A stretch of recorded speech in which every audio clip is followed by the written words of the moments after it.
Avi posted, what has happened before our government takes real action on this problem? Bad immigration is literally killing people. That is true. One Sudanese African, a man killed another one in Melbourne.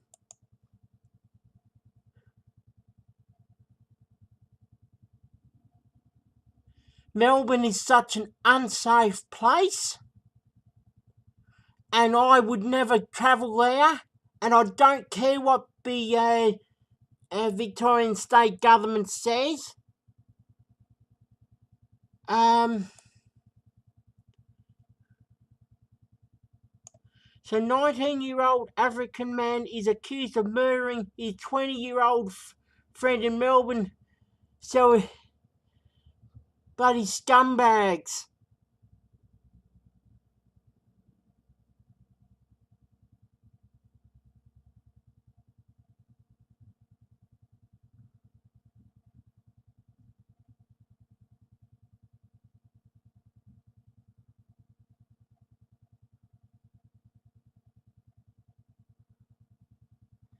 Now we'll play Avi's. We go live here.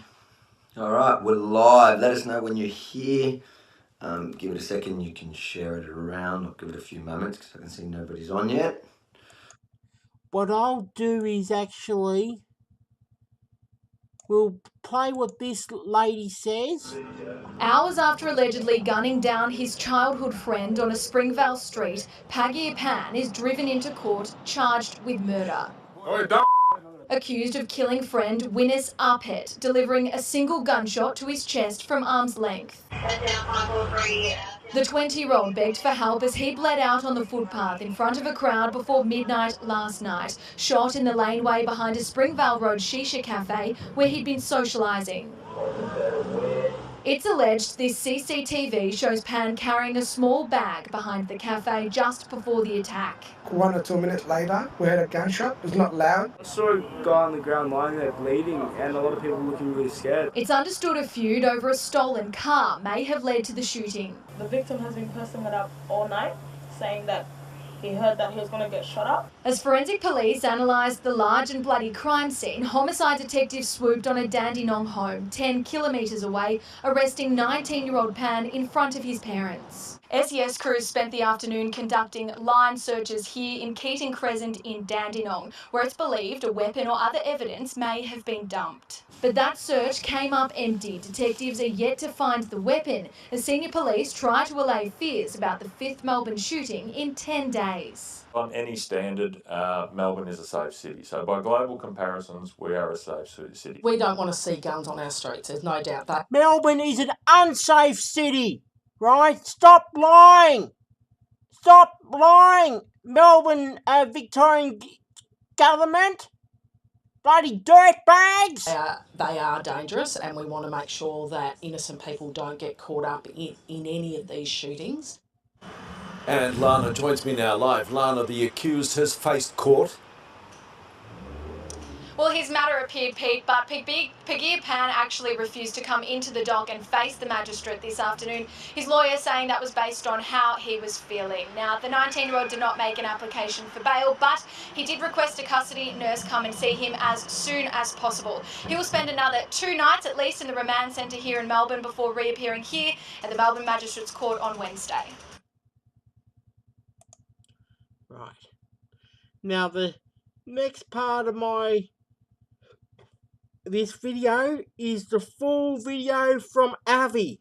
Okay, thank you. We go live here. All right, we're live. Let us know when you're here. Give it a second. You can share it around. I'll give it a few moments because I can see nobody's on yet.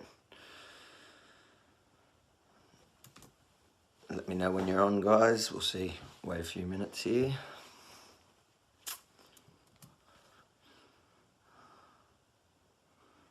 Lives on YouTube, you look like they take a little bit longer. Oh, there we go. We've got some people messaging and it says, oh, here we go. All right, guys, give it a share. Give it a moment. I'm going to share it around as well. Today's conversation, and I know for those of you who are sitting home going, oh, well, that sounds alarmist. Bad immigration isn't killing anyone. No, it is exactly what the title says. Bad immigration, and in fact, I didn't want to use it in my title because it would probably get banned, is shithole immigration, is literally killing us. And in my state of Victoria, we can see it already playing out. Let me just see. Now I'll just share it as well. Take a second to share it. Here we go. Boom. There we go. So I'll just share it on Facebook. Live now on YouTube. So give it a second to share and we'll get started straight away.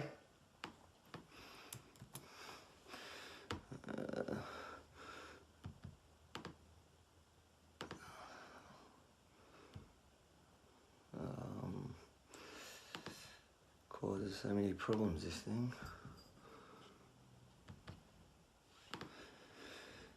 And while I'm here, I just want to let everyone know. Firstly, I want to thank everyone that's messaged me over the last couple of days, especially since I was at the police station the other day. My messages have been inundated with people who are concerned and want to know what's going on. And I promise you all, I will be, as soon as I'm allowed to, reveal all on everything that's been happening over the last couple of months with my legal issues. I'll share that with you. I'm dying to do so, but obviously I don't want to put anything in jeopardy at the moment. So I want to thank everybody that has supported, whether it's by sharing the content, sharing the updates, or financially. There's been a lot of support from everywhere, so thank you to everyone. Okay. So, again, the title of this video, how bad immigration is killing us. And if you want to message me now here, you can do it on I think I've got the super chats on. It's something that the cats get. Come here, Bonnie. Come up here. Come up. Sorry, the cat's going mental. Come. So, we've always been told that immigration is great for a number of reasons, whether economic. Oh, here we go. Say hi, Bon. And as a Jew, I've always been told I have to be sympathetic to the idea of immigration because, like my grandparents who came from Poland and Russia from my dad's side to Australia and immigrated here. Well, if not for the openness of Australia, yeah, it is a beautiful cat. If not for the openness of Australia and the warm welcome they received, well, we could have been killed in the Holocaust, which is true. But that doesn't mean that we have to welcome everybody into our land and have this open border policy, because literally today we can see what happens when you import bad cultures. The last 4 years in my state of Victoria, we've seen an escalating African crime wave, mainly Sudanese, but also Somalian gangs. And we're talking about crimes we've never, ever experienced here in Australia or in Melbourne. We're talking about violent carjackings. We're talking about home invasions where gangs of 6 to 10 Africans have kicked in a door, broken into a house, bashed the parents, raided the property in front of their kids. We're talking about jewellery heists in stores that in the most affluent, secure neighbourhoods. We're talking about run-throughs through petrol stations. We're talking about crimes that you would hear about in Africa, not in Australia. And it's become a daily occurrence. We've seen brawls. We've seen riots now year after year. I just reported on TR.news. The 4th year now in a row where the Moomba Festival in Australia, which is a family-friendly festival, has been overrun by African crime, African violence. You want to see the cat? You're meant to be focusing on what we're talking about, not the cat. Oh, there you go. It's becoming a sideshow. But There's an escalation now that is even more scary. In the last week in my state, we've seen 5 deaths, firearm deaths, shootings. So I think there's been 10 shootings, 5 deaths from it. Now, most of the people involved, in fact, everybody involved are immigrant backgrounds from Africa or the Middle East. Now, this is Victoria. This is Australia. That whenever there is a mass shooting in the US, they use us as an example. Thank you, Simon. They use us as an example of how great our gun laws are. Well, let me tell you a little secret. Guns in Australia at the moment, there are more guns on the street today than there was before the buyback of John Howard, which is what they always refer to. There are more guns. The difference is now it's all majority illegal compared to the legal back then. But that's a side note. The problem is we're seeing immigrants come here from violent cultures and then now arming themselves with illegal firearms, leaving a civilian population, us, defenseless. We can't defend ourselves from them. We're not allowed to talk about immigration because that somehow makes you a racist. And you literally watch our streets being overrun, besieged by savages. So what's the answer? Well, the immigration discussion, there's 2 ends to it. The first part is we need to talk about how many immigrants can we take in per year, just to manage. For example, where I live, sometimes of the day it can take 15 minutes to get to the city. Other times of the day, it can take you an hour and 15 minutes to get to the city. Simply, our city is not coping. So there's a discussion that needs to be had about how many immigrants in number can we bring into our country for our physical infrastructure to survive. Thank you, George. Now, the second part of the subject, nobody seems to have a problem with having that discussion generally. The second part of it is, how about we get to choose where we bring our immigrants from? The majority of Australians, I've seen polls, 70% of Australians, and these are left-wing polls, talk about Australians wanting to be able to choose where the immigrants are coming from and start importing ones that are going to integrate better. Let me give you an example. A while ago, and you can see it on the YouTube channel after this video is over, I'll put a link in the description, where I went to a human rights, a refugee a rally to welcome the refugees, and you had all the human rights activists there. And I posed a simple question. I said to them, I'm starting a petition here for the persecuted white South African farmers.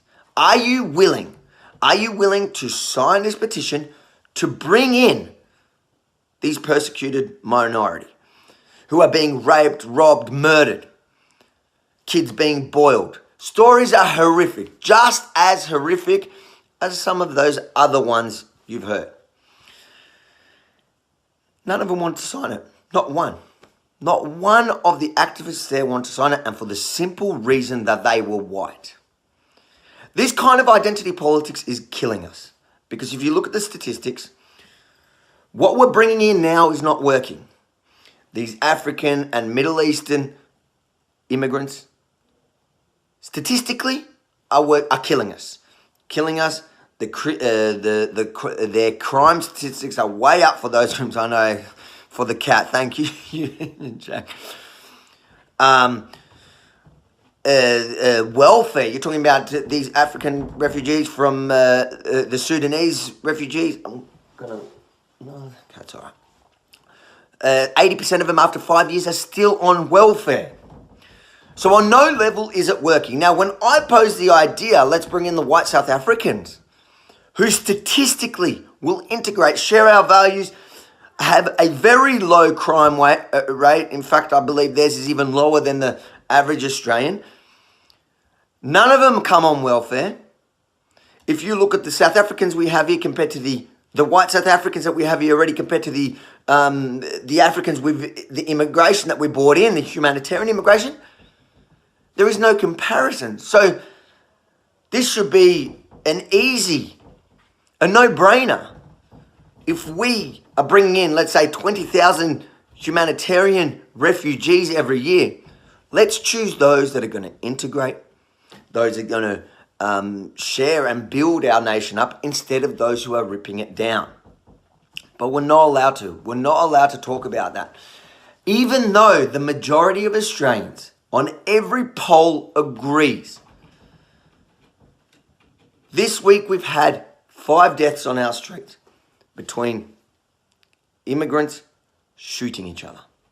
Now that's not even including over the weekend we've had the African gangs rioting in the Moomba riots.